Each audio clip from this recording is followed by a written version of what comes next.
Now, and diastolic volume, it is huge amount of volume, and after the left ventricular contraction, or I can say that left ventricular systole, it will push, it will contract the whole amount of blood, it will leave the heart through this aorta to all parts of the body.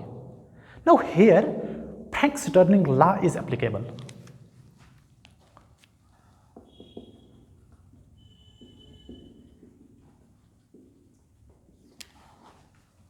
Frank-Stirling law says that more the stretching of the muscles in the left ventricle, more the stretching of the muscles, more is the contraction.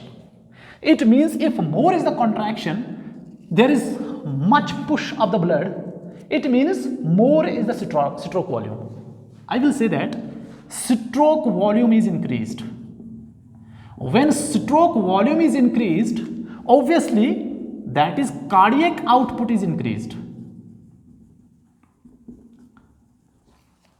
I will say here stroke volume is increased, that is stroke volume is increased, and or I can say cardiac output also gets increased.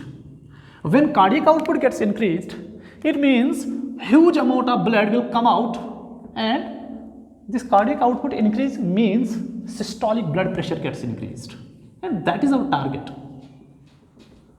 Systolic blood pressure gets increased. So you remember one thing, from the case of hypotension, when there was severe bleeding, there was hypotension inside the body, and that hypotension triggers Purkinje cells to release renin, which comes out into the general circulation, and where it converts angiotensin coming from the liver into the angiotensin 1, and angiotensin 1 is converted by the ACE molecules into the angiotensin 2, and this angiotensin 2 acts upon angiotensin receptors, and these receptors get closed, vasoconstricted, and there is increase in the venous return of the blood. Finally, it reaches to the left ventricle of heart, which pushes the blood with whole amount and causes increase in the stroke volume, and finally causes increase in the output, cardiac output, which finally leads to the increase in systolic blood pressure. Now, second thing, now this A2,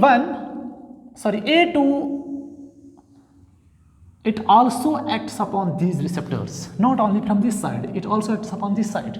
So this blood which comes here, these receptors are also acted upon by angiotensin 2, they also get closed. When they get closed, the blood will not leak towards this part, the blood will go directly towards the main circulation of the body. It means diastolic blood pressure is also increased. Why? Because diastolic blood pressure is totally dependent upon the total peripheral resistance of the blood of the body. So that you perfectly know, in the previous lecture we have studied about the role of total peripheral resistance here. It means when systolic blood pressure is increased and diastolic blood pressure gets increased, it means hypertension. That is normal homeostasis of the body. When the body feels that there is low blood pressure, it releases some enzymes, that is renin, which finally leads to the hypertension. Now, pharmacology is having some class of drugs, and these drugs are actually called ACE inhibitors. This ACE actually converts AT1 into AT2. It means it is beneficial in case of hypotension. But if there is hypertension in the body, this ACE must be blocked. It must be inhibited. This ACE must be inhibited. And the drugs which are given, these are called ACE inhibitors. And you perfectly know some inhibitors.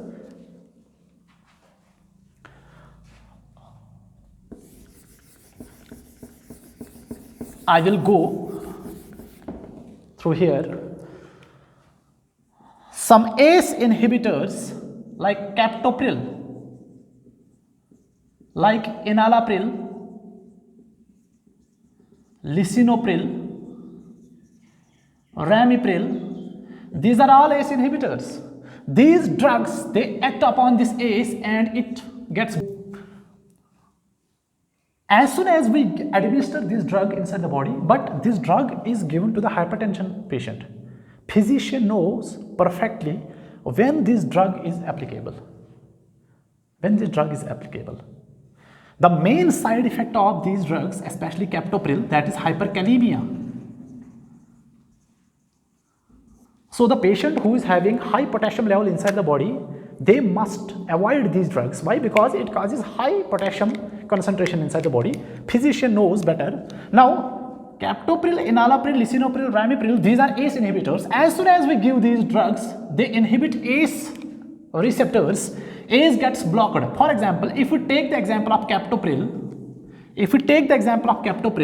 and captopril 12.5 mg, or I can say 25 mg, or if we take enalapril 2.5 mg or 5 mg or 10 mg or 20 mg, if we give these drugs, they block these receptors and AT1 is not converted into AT2 and AT2 stops these functions and there is no increase in the blood pressure, systolic and diastolic.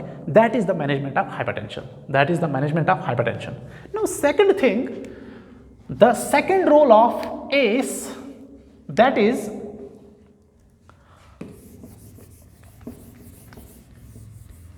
second role of AT1 angiotensin second, that is it will act upon adrenal gland. Since this is adrenal gland, you know this is kidney, and at the top of the kidney there is a gland, that is fight and flight gland, suprarenal, or I can say that is called adrenal gland. If I take this adrenal gland outside here, it is having two different parts. Outer part, that is cortex part, and inside that is medulla part. Here cortex. Inside the cortex, the outermost part, that is zone, that is called zona glomerulosa. This AT1 actually attacks this part and this is triggered to release aldosterone. That is hormone. Now this aldosterone, it will reach to the distal convoluted tubule. You perfectly know the structure of nephron. Here, if I say that this is a principal cell present in the distal convoluted, it will be studied later. This aldosterone will act upon this cell, and what happens to this principal cell by this aldosterone, which is released from the zona glomerulosa of adrenal cortex of adrenal gland, what happens here, it will be studied in the next lecture. Thank you so much.